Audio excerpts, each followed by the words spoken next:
Good morning, students. This is the part 2 class of your second unit, Bonds of Love. Take page number 43 in your textbook. We are in the third paragraph. Page number 43, third paragraph. I'm going to read it for you. Listen carefully to your textbook. Paragraph 3. Of all of them, Michele alone could do nothing. He ate the stale bread which his neighbors cared to offer, and it weighed on him. For he was a big lad of 14, healthy and robust. But how could he think of looking for a work when he literally bore on his back the burden of a newborn babe? Since his birth, which had caused his mother's death, he had wailed, proclaiming his famished state from morn till night. Who would have accepted Michele's services when his own compatriots had chased him from their quarters because they were unable to bear the uninterrupted howls which kept them awake at night? Students, in paragraph 2, we have discussed that all in the refugee camp have job and they were happy because they are free from hunger. Paragraph 2-ൽ നമ്മൾ പറഞ്ഞു all in the refugee camp have job. refugee ക്യാമ്പിൽ എല്ലാവർക്കും job ഉണ്ടായിരുന്നു, ജോലി ഉണ്ടായിരുന്നു. So that they were free from hunger. അതുകൊണ്ട് തന്നെ അവർ പട്ടിണിയിൽ നിന്നും രക്ഷപ്പെട്ടിരുന്നു. And they were happy for that. അതുകൊണ്ട് അവർ സന്തോഷം ഉണ്ടായിരുന്നു. ബട്ട് ഇൻ കേസ് ഓഫ് മിക്കാലിയുടെ കേസിൽ എന്താണ്? he couldn't go for job. മിക്കാലിക്ക് ജോലിക്ക് പോകാൻ സാധിച്ചിരുന്നില്ല. വൈ? എന്തുകൊണ്ടാണ്? It is there in the third paragraph. Look into your textbook, third paragraph. All of them, Michele alone could do nothing. All of them, റെഫ്യൂജീസിലുള്ള എല്ലാവർക്കും കഴിയുമായിരുന്നു. But മിക്കാലി alone could do nothing. മിക്കാലി could do nothing. Nothing എന്ന് വെച്ചാൽ ഒന്നുമില്ല, ഒന്നും ചെയ്യാൻ കഴിയില്ലായിരുന്നു. Do എന്ന് വെച്ചാൽ ചെയ്യുക. Mikali alone could do nothing. മിക്കാലിക്ക് മാത്രം ഒന്നും ചെയ്യാൻ സാധിച്ചില്ല. Students, who was Mikali? ആരാണ് മിക്കാലി? Mikali was one of the refugee in Armenian refugee camp. Mikali Armenian refugee camp, Armenian അഭയാർത്ഥി ക്യാമ്പിൽ വൺ ഓഫ് ദ റെഫ്യൂജി, അതിൽ ഒരു അഭയാർത്ഥിയായിരുന്നു മിക്കാലി. He ate the stale bread which his neighbors cared to offer. As Michele couldn't go for job, what he used to eat? എന്താണ് മിക്കാലി കഴിച്ചിരുന്നത്? The stale bread. What is stale? Stale means a food which is not fresh to eat. പഴകിയത് എന്നാണ് സ്റ്റെയിലിൻ്റെ meaning. So he used it to eat stale bread. പഴകിയ ബ്രെഡാണ് കഴിച്ചിരുന്നത്. which his neighbors cared to offer. Neighbors, അയൽവാസികൾ. Who gave him the stale bread? His neighbors offered him. അയൽവാസികൾ മിക്കാലിക്ക് offer ചെയ്തിരുന്നത് പഴകിയ ബ്രെഡാണ്. അത് കഴിച്ച് ജീവിക്കേണ്ടി വന്നു. എന്തുകൊണ്ടാണ്? Because he couldn't go for job. മിക്കാലിക്ക് സ്വയം ജോലിക്ക് പോകാൻ സാധിച്ചില്ല. So he ate the stale bread which his neighbors cared to offer, and it weighed on him. For he was a big lad. Lad means boy. Boy of 14. So how was Michele? He was a boy of 14 years old. Healthy means നല്ല ആരോഗ്യം ഉണ്ടായിരുന്നു. And robust means strong, കരുത്തുള്ളവനുമായിരുന്നു. But how could he think of looking for work when he literally bore on his back the burden of a newborn babe? What you got from this line? എന്താണ് നമുക്ക് ഈ ലൈനിൽ നിന്ന് മനസ്സിലായത്? While all in the Armenian camp go for job, Michele couldn't. Why?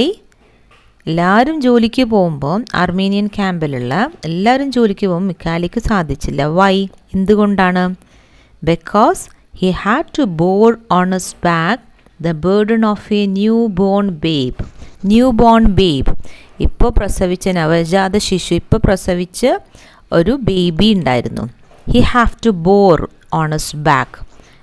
ആ കുഞ്ഞിനെ എപ്പോഴും Mikali പുറത്ത് ചുമന്നുകൊണ്ടിരിക്കുകയായിരുന്നു. It was a burden. അവനിക്ക് അതൊരു ബുദ്ധിമുട്ടായിരുന്നു.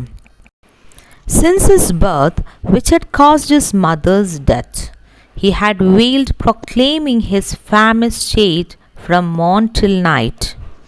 Since his birth, since എന്ന് പറഞ്ഞാൽ ആ സമയം മുതൽ എന്നാണ് മീനിങ്. സിൻസ് 2005 എന്ന് പറഞ്ഞാൽ 2005 മുതൽ. അപ്പോൾ ആ സമയം മുതൽ എന്നാണ് സിൻസിൻ്റെ മീനിങ്. അപ്പോൾ since his birth which had caused his mother's death. Since the baby's birth, ഈ ബേബി ജനിച്ചത് തൊട്ട് which had caused his mother's death, അവരുടെ അമ്മയുടെ മരണവും ബേബിയുടെ ജനനവും ഒന്നിച്ചായിരുന്നു. He had wailed proclaiming his famish state എന്ന് പറഞ്ഞാൽ പട്ടിണിയുള്ള അവസ്ഥ. അന്ന് തൊട്ട് ഇവർക്ക് പട്ടിണിയാണ്. ഫ്രം മോൺ till night, morning to night എന്ന് പറയുന്നതിന് പകരം പറഞ്ഞിരിക്കുന്ന എക്സ്പ്രഷൻ എന്താണ്? മോൺ till night, morning to night.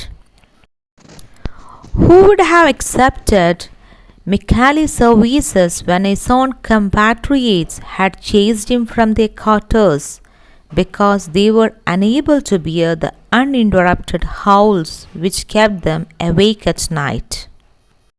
See, Michali is ready to do any job. Michali എന്ത് ജോലി ചെയ്യാനും റെഡിയാണ്. But who could have accepted Mikali's services? ഇപ്പം മിക്കാലിയുടെ സേവനമൊന്നും ആരും അക്സെപ്റ്റ് ചെയ്യുന്നില്ല. എന്തുകൊണ്ടാണ്? when his own compatriots, compatriot means a fellow countryman.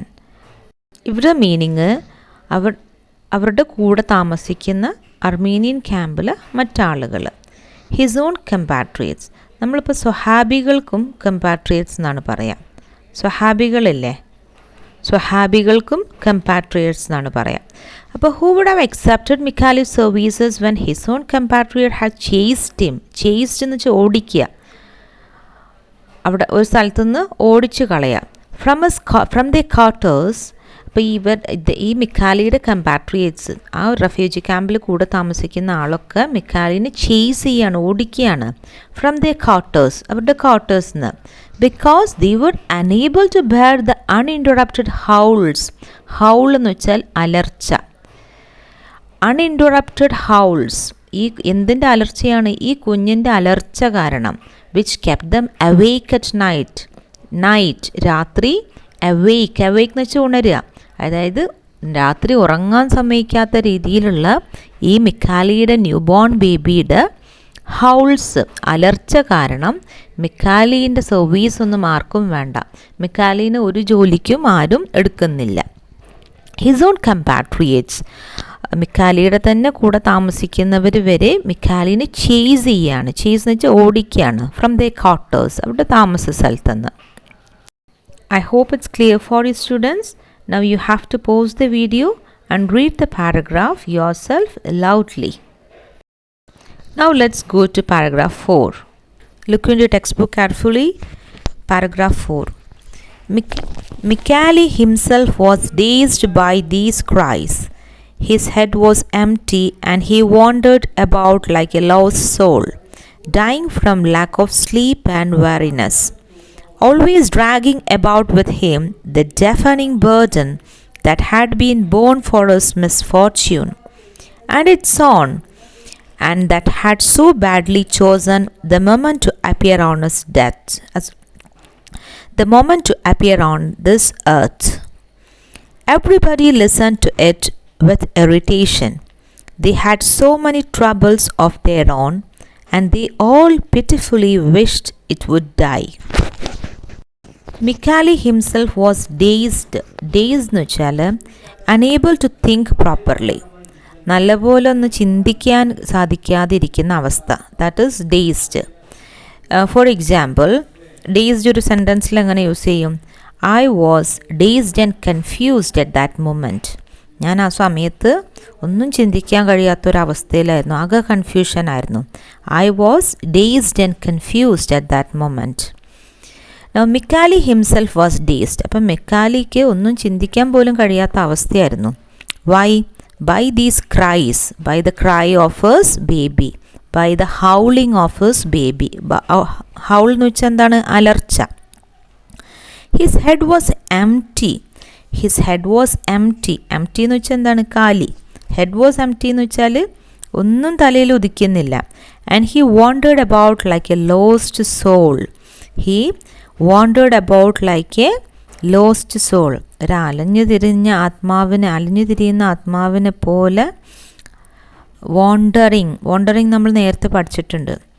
അലഞ്ഞു തിരിയായിരുന്നു. Okay. Dying from lack of sleep and weariness. Dying from lack of sleep and weariness. Mikali was so tired. He was dying from lack of sleep. Lack കഴിഞ്ഞ ക്ലാസ്സിൽ പഠിച്ചതാണ്. LACK lakh എന്ന് വെച്ചാൽ എന്താണ്? പോരായ്മ, കുറവ്. ഇപ്പോൾ ലാക്ക് ഓഫ് സ്ലീപ്പ്, ശരിക്കും ഉറക്കമില്ലേ മിക്കാലിന്? Why? Because this baby is crying always. Baby ഇപ്പോഴും കരഞ്ഞുകൊണ്ടിരിക്കുകയാണ്. അപ്പോൾ മിക്കാലിക്ക് ശരിക്കും ഉറക്കം പോലും ഇല്ലാതെ he was so tired, dying from lack of sleep and weariness, always dragging about with him the deafening burden that had been born for his misfortune. ഈ baby മിക്കാലിക്ക് ഒരു burden ആണല്ലേ, അതായത് ഒരു ഭാരമാണ്. ഈ 14 years ഒരു ബോയാണ് മിക്കാലി. അപ്പോൾ അതും റെഫ്യൂജി ക്യാമ്പിലും കൂടെ ആവുമ്പോൾ മിക്കാലിക്ക് ഈ ബേബി ശരിക്കും ഒരു ബേർഡൻ ആണ്, ഒരു ഭാരമാണ്. What type of burden was it? It was the baby was a deafening burden. Deafening എന്ന് വെച്ചാൽ, ഡെഫ് എന്ന് വെച്ചാൽ എന്താണ്? കാത് കേൾക്കാത്തവരാണ് ഡെഫ്. ഇപ്പോൾ ഡെഫനിങ് ബേർഡൻ എന്ന് വെച്ചാൽ കാതടപ്പിക്കുന്ന രീതിയിലുള്ളൊരു ഭാരമാണ്. കാരണം ഈ കുട്ടിയുടെ കരച്ചിലിൻ്റെ ശബ്ദം കൊണ്ട്. That had been born for his misfortune. Misfortune. Fortune ഭാഗ്യം, misfortune നിർഭാഗ്യം. അപ്പോൾ this baby was born for his misfortune. ജനിച്ചപ്പോഴേ നിർഭാഗ്യവാനായിട്ട് ജനിച്ച കുഞ്ഞാണ്. And its own and had so badly chosen the moment to appear on this earth. എന്താണ്? The moment to appear on this earth. Earth ഭൂമി. ഭൂമിയിൽ ഈ കുഞ്ഞ് വന്ന സമയമേ ശരിയില്ല. Everybody listen to it with irritation. Everybody എന്ന് വെച്ചാൽ എല്ലാവരും. Listen to it. Listen to what? Everybody listen to what? Everybody listen to the cry of the baby. ഈ കുട്ടിയുടെ കരച്ചിൽ എല്ലാവരും കേട്ടോണ്ടിരുന്നത് വിത്ത് ഇറിറ്റേഷൻ, അസഹ്യമായിട്ടായിരുന്നു. They had so many troubles of their own. കാരണം എന്താണ്? നോർമൽ അറ്റ്മോസ്ഫിയർ അല്ല അവിടെ. എവിടെയാണ് ഇവരുള്ളത്? They are in the refugee camp. അവർ തന്നെ അഭയാർത്ഥി ക്യാമ്പിലാണ് ഉള്ളത്. So they had so many troubles of their own. എല്ലാവർക്കും അവരുടേതായ പ്രശ്നങ്ങൾ, ട്രബിൾസ് ഉണ്ടായിരുന്നു. And they all pitifully wished it would die. Wish എന്ന് വെച്ചാൽ എന്താ? ആഗ്രഹിക്കുക.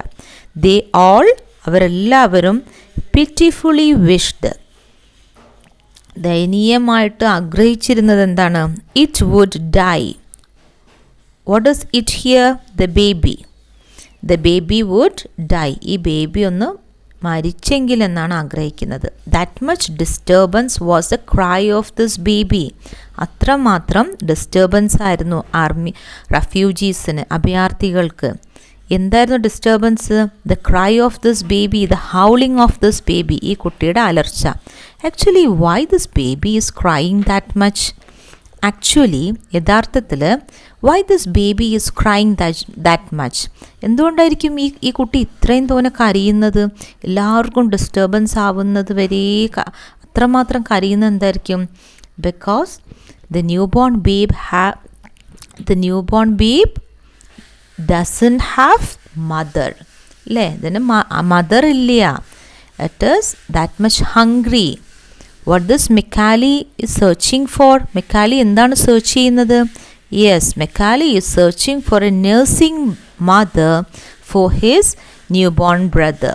Mikali എൻ്റെ കുഞ്ഞനിയനെ പാലൂട്ടാനുള്ളൊരു അമ്മയെയാണ് തരിയുന്നത്, നഴ്സിംഗ് മദറിനെയാണ് തരിയുന്നത്. So this baby is crying out of hunger. Baby വിശന്നാണ് കരയുന്നത്. Now let's move to next paragraph. Look in your textbook. But that did not happen, for the newborn child sought desperately to live and cry louder his famished state. The distracted woman stuffed their ears, and Mikhail wandered about like a drunken man. He hadn't a penny in his pocket to buy the infant milk, and not one woman in the camp was in a position to give it the breast enough to drive one mad. But that did not happen, for the newborn child so desperately to live and cry louder his famished state. ഇങ്ങനെ സംഭവിക്കാത്തൊരു കാര്യമാണ്. ഒരു new born child, ഇപ്പോൾ പ്രസവിച്ചൊരു കുട്ടി ജീവിക്കാൻ വേണ്ടിയിട്ട് വിശപ്പ് കൊണ്ട് ഇത്രമാത്രം കരയുന്നത്. The distracted woman, the woman in the refugee camps, they were distracted, they were totally disturbed by this, stuffed their ears. Stuff ചെയ്യുക എന്ന് പറഞ്ഞാൽ അടയ്ക്കുക. They stuffed their ears, and Mikhail wandered about like a drunken man. Drunken man എന്ന് വെച്ചാൽ എന്താണ്? മദ്യപിച്ച ആൾ. അപ്പം അതായത് ആകെ മദ്യപിച്ച് ലക്ക് കെട്ട ഒരാളെ പോലെ മിക്കാലി വാണ്ടേഡ്. മിക്കാലി ഈ കുഞ്ഞിനെയും കൊണ്ട് അലഞ്ഞു തിരിയാണ്. Why? Because one thing, the baby is so hungry and it is crying. One thing, Mikhali's baby brother is so hungry and it is crying always. ഒരു കാര്യം, ബേബി ബ്രദർ നിർത്താതെ കരഞ്ഞുകൊണ്ടിരിക്കുകയാണ്. another thing എന്താണ്? another reason എന്താണ്? all are disturbed with this baby. The cry of the baby is an irritation for all the refugees in the camp. ഈ കുഞ്ഞിൻ്റെ കരച്ചിൽ എല്ലാവർക്കും ഒരു അസഹ്യമായിരുന്നു, ഇറിറ്റേഷൻ ആയിരുന്നു ക്യാമ്പിലുള്ള. So the distracted woman stuffed their ears, and Mikhail wandered about like a drunken man. Mikhail ആകെ confused ആയിട്ട് ഒരു മദ്യപിച്ച ആളെ പോലെ ലക്ക് കെട്ട് നടക്കാണ്. He hadn't a penny in his pocket. Penny means a coin. He hadn't. had എന്ന് വെച്ചാൽ ഉണ്ടായിരുന്നു, had not എന്ന് വെച്ചാൽ ഉണ്ടായിരുന്നില്ല. had നോട്ടിൻ്റെ ഷോർട്ട് ഫോമാണ് ഹാഡിൻ്റെ. He hadn't a penny, ഒരു കോയിൻ പോലും ഉണ്ടായിരുന്നില്ല, in his pocket to buy the infant. Infant means newborn baby. അപ്പോൾ to buy the infant milk, and അപ്പോൾ മിൽക്ക് വാങ്ങാനുള്ള ഒരു പെന്നി പോലും മിഖാലിൻ്റെ പോക്കറ്റിലുണ്ടായില്ല. And not one woman in the camp was in a position to give it the breast. ക്യാമ്പിൽ one woman, ഒരു woman, ഒരു സ്ത്രീ പോലും was not able to give the baby the breast milk. അല്ലേ, breast milk കൊടുക്കാൻ അതിന് പറ്റിയ ഒരു സ്ത്രീയും അവിടെ ഉണ്ടായിരുന്നില്ല. Enough to drive one mad. Enough to drive one mad എന്ന് വെച്ചാൽ എന്താണ്? ഇനഫ്, അത് തന്നെ മതി. ഈ കാരണങ്ങളൊക്കെ തന്നെ മതി. ടു ഡ്രൈവ് വൺ മാഡ്, ഒരുത്തനെ ഭ്രാന്തനാക്കാൻ. അതായത് മിഖാലിക്ക് ഭ്രാന്ത് പിടിക്കാൻ. മിഖാലിൻ്റെ കയ്യിലുള്ള ഈ പ്രശ്നത്തിന് ഒരു സൊല്യൂഷനും കാണാൻ പറ്റുന്നില്ല. It is enough to drive one mad. അത് തന്നെ മിഖാലിയെ ഭ്രാന്താക്കാൻ മതിയാവോളം കാരണങ്ങളായി. Hope it's clear for you students. Now stop the video and read it yourself. So we will discuss the questions related to these paragraphs in our discussion class. Thank you.